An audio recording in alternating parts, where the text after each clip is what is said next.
Oke, assalamualaikum warahmatullahi wabarakatuh. Oke, pada kesempatan kali ini kita akan bahas terkait dengan salah satu poin di KPS 9 ya, yaitu pengelolaan kesehatan mental staf seperti pada saat kondisi kedaruratan, penyakit infeksi atau pandemi. Nah, kesehatan mental staf ini sebenarnya menjadi poin penting ya, apalagi setelah pandemi ini banyak sekali tekanan kerja yang begitu berat, beban kerja yang meningkat gitu, disertai dengan kondisi lingkungan yang sangat amat berubah dari sebelumnya gitu. Sehingga banyak sekali perubahan-perubahan baik itu secara fisik maupun mental yang terjadi pada staf karyawan di rumah sakit gitu.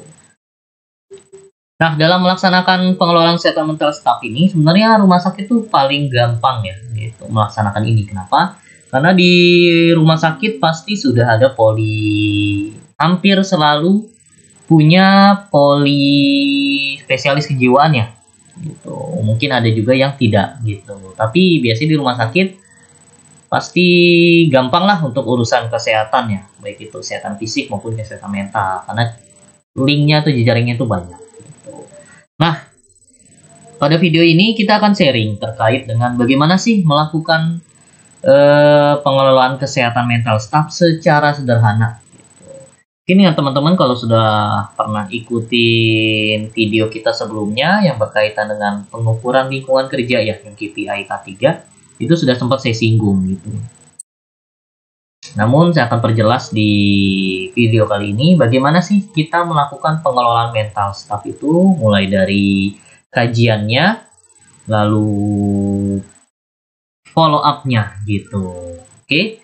Jadi yang pertama, dalam melaksanakan kesehatan mental staf, sebenarnya di sini kalau dalam akreditasi ya, checklist akreditasi itu hanya bicara soal konseling, teman-teman. Gitu kalau melihat di sini ya. Nah ini kayaknya di sini hanya dijelaskan kita konseling aja gitu. Bukti evaluasi konseling, ini cedera atau akibat kesalahan kerja. Sebenarnya di sini doang gitu. Konseling tata laksana lebih lanjut gitu. Tapi tidak dijelaskan bagaimana caranya gitu. Nah, untuk caranya sendiri sebenarnya teman-teman silakan lakukan pengukuran stres kerja gitu. Karena bagaimana kita tahu kesehatan mental bisa dilihat dari stres kerjanya itu seperti apa.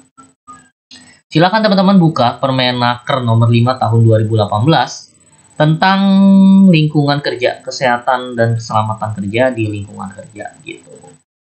Khususnya di halaman berapa nih ya, 205. Nanti di sini akan ada standar faktor psikologi kerja gitu. Di sini sudah ada kuesionernya yang bisa teman-teman pakai untuk melakukan screening gitu. Apakah karyawan ini stres atau tidak, apakah masuk stres ringan, sedang atau berat gitu. Itu bisa menggunakan form ini secara sederhana gitu. Oke, kita baca ya.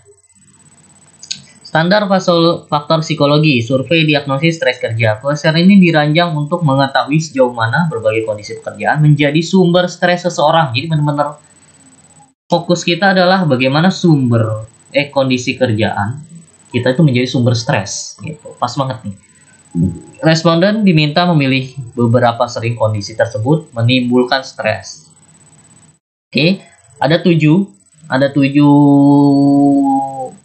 kolom penilaian. Nilai 1 bila kondisi yang diuraikan tidak pernah menimbulkan stres, tidak pernah, never. Oke. 2, bila kondisi yang diuraikan jarang sekali menimbulkan stres, jarang sekali. 3, bila kondisi yang diuraikan jarang menimbulkan stres. 4, kadang-kadang. 5, sering. 6, seringkali. 7, selalu. Nah, ini lengkap banget ya. Biasanya kan hanya ada 3, 5, ini 7 loh teman-teman. Tidak pernah, jarang sekali, jarang, kadang-kadang, sering, seringkali, selalu. Oke. Jadi teman-teman siapkan form ini. Silakan buat aja form ini dalam bentuk Google Form ataupun kertas. Persis seperti ini. Karena nanti perhitungannya juga ada di Permenaker ini gitu. Nah, isinya itu ada sekitar 30 pertanyaan. Nggak banyak teman-teman. Kalau diisi itu paling kurang lebih itu 5-10 menit. Karena saya sudah pernah menggunakan form ini untuk diterapkan di tempat kerja saya gitu. Dan pertanyaannya di sini pun tidak begitu sensitif ya gitu, karena membahasnya itu secara general gitu. Misal pertanyaan 1, tujuan, tugas-tugas dan pekerjaan saya tidak jelas. Oke, general sekali gitu. 2, saya mengerjakan tugas-tugas atau proyek-proyek yang tidak perlu. Gitu. 3, saya harus membawa pulang pekerjaan ke rumah setiap sore hari atau akhir pekan agar dapat mengejar waktu. Oke, 4, tuntutan-tuntutan mengenai mutu pekerjaan terhadap saya keterlaluan. Oke. 5, saya tidak mempunyai kesempatan yang memadai untuk maju dalam organisasi ini. Ini terkait dengan jenjang karir ya. 6, saya bertanggung jawab untuk pengembangan karyawan lain. Oke, ini misalnya kayaknya atasan nih. Oke.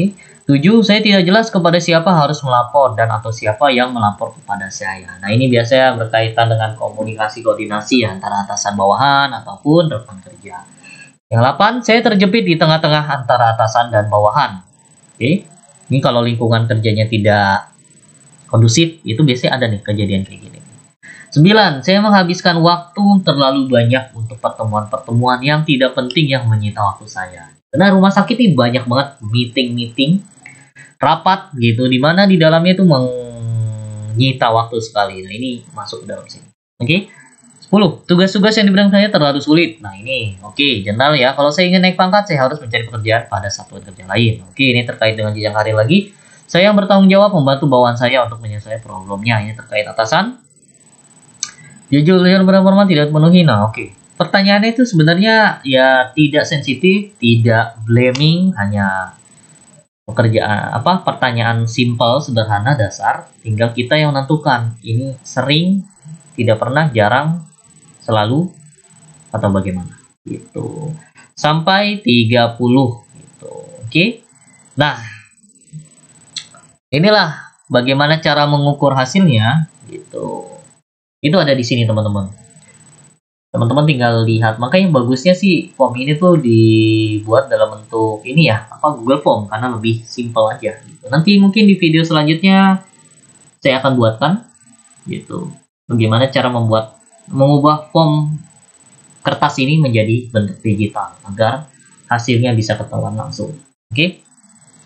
Nah, ini untuk hasilnya, skor TP, KP, BB Kuan, BB Kual, PK, dan TJO. Nah, ini adalah singkatannya. Jadi kalau skor poin pertanyaan nomor 1, 7, 13, 19, 25 ini berkaitan dengan ketaksaan peran seorang karyawan. Bagaimana sih peran karyawan dalam melaksanakan tupoksinya? Oke. Lalu yang kedua, konflik peran. Nah, ini berkaitan dengan konflik-konflik di lingkungan kerja, baik itu atasan bawahan, sesama rekan kerja, ataupun antar unit. Nah, itu ada di pertanyaan nomor 2, 8, 14, 20, dan 26. Lalu yang ketiga, beban berlebih kuantitatif. Nah, ini berkaitan dengan beban kerja ya, yang kuantitatif. Gitu. Oke, kuantitatif itu yang sepertinya bisa dihitung lah teman-teman, secara kuantitatif aja, kuantitas. 3, 9, 15, 21, 27. Contohnya 27. Seperti ini. Saya merasa bahwa saya benar-benar tidak punya waktu untuk istirahat bekerja. Jadi benar-benar kuantitatif aja. Kita kerja. Tipes. Seperti itulah. Lalu yang keempat itu beban kerja kualitatif. Nah, ini kualitasnya teman-teman. Nomor 28. Misal gini. Saya kurang terlatih. Saya tidak berpengalaman. Maka sudah memadai. Kalau tadi kualitasnya, kuantitas. Sekarang kualitas. Gitu. Ada di pertanyaan 4, 10, 16, 22, dan 28. Lalu yang terakhir, yang kelima, ada pengembangan karir. Ini jenjang karir ke depan ya. Ada di pertanyaan nomor 5, 11, 17, 23, dan 29.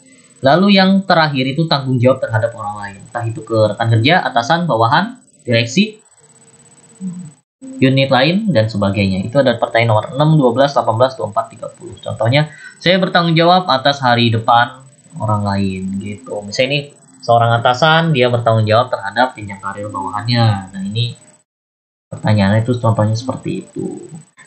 Oke. Lalu cara ngitungnya gimana? Ya, ini silakan isi aja teman-teman. Jika skornya total, ini kan skornya itu 1 sampai 7 ya teman-teman. 1 sampai 7. Otomatis jika total skor terendahnya itu adalah 30. Ya dong. Total skor terendahnya itu adalah 30. Dan skor total terbanyaknya itu 210. Ya dong. Oke, tapi menghitungnya tidak seperti itu teman-teman, tapi dihitung per kategori 1, 2, 3, 4, 5, 7 kategori ini gitu. Jadi dalam ketaksaan peran dari 1, 2, 3, 4 dari 5 pertanyaan ini kita hitung teman-teman. Oke, dalam ketaksaan peran otomatis maksimal skornya itu adalah 35 karena 7 kali 5 35. Minimal skornya itu adalah 7. Oke dong. 7. Makanya misalnya si A gitu mengisi dan ketika kita rekap hasilnya ketaksaan perannya nilainya adalah 8. Maka dia masuknya adalah derajat stres ringan. Si B hasilnya itu adalah 13. Maka dia masuk derajat stres sedang. Si C setelah diisi ternyata hasilnya adalah 25. Berarti dia masuk kategori stres berat. Gitu aja teman-teman. Simple. Jadi dihitungnya tuh tidak semua tapi per poin. 7 poin di sini. Gitu. Makanya kalau teman-teman membuatnya dalam bentuk kertas dan dibagikan karyawan, nanti rekapnya pasti pusing sekali. Gitu. Ada baiknya dibikin dalam bentuk digital atau minimal Google Form karena itu akan memudahkan teman-teman dalam mengkategorikan hasilnya. Apakah yang bersangkutan derajat stres ringan, sedang atau berat. Gitu. Simple gini aja. Gitu. Yang PR itu nanti ketika pemeriksa melakukan pembagian hasilnya loh. Dalam ketaksaan peran dia apa, konflik peran dia derajatnya apa, BB kuantitatif dia derajatnya apa, kualitatif derajatnya apa, penganggaran derajat apa, tanggung jawabnya terhadap orang lain derajatnya apa. Gitu. Simple ya. Mudah. Saya kira ini bisa dilakukan oleh orang K3RS ya. Karena mulai dari tools, cara ngecek tools, maupun cara menyimpulkannya juga sudah jelas ada di Permenaker ini. Gitu. Tinggal teman-teman lakukan tindak lanjutnya gitu. Misal, jika si karyawan ini derajat ringan, nah itu tindak lanjutnya seperti apa? Sedang tindak lanjutnya seperti apa? Berat tindak lanjutnya seperti apa? Nah, tindak lanjut dari kuesioner ini adalah konselingnya teman-teman. Gitu. Jadi jangan sampai teman-teman membuat survei hanya sebatas survei saja gitu, hanya memetakan saja. Tapi lakukan juga tindak lanjutnya karena itulah poin penting dan diminta dalam akreditasi khususnya KPS 9 gitu. Di MFK juga kayaknya diminta ya.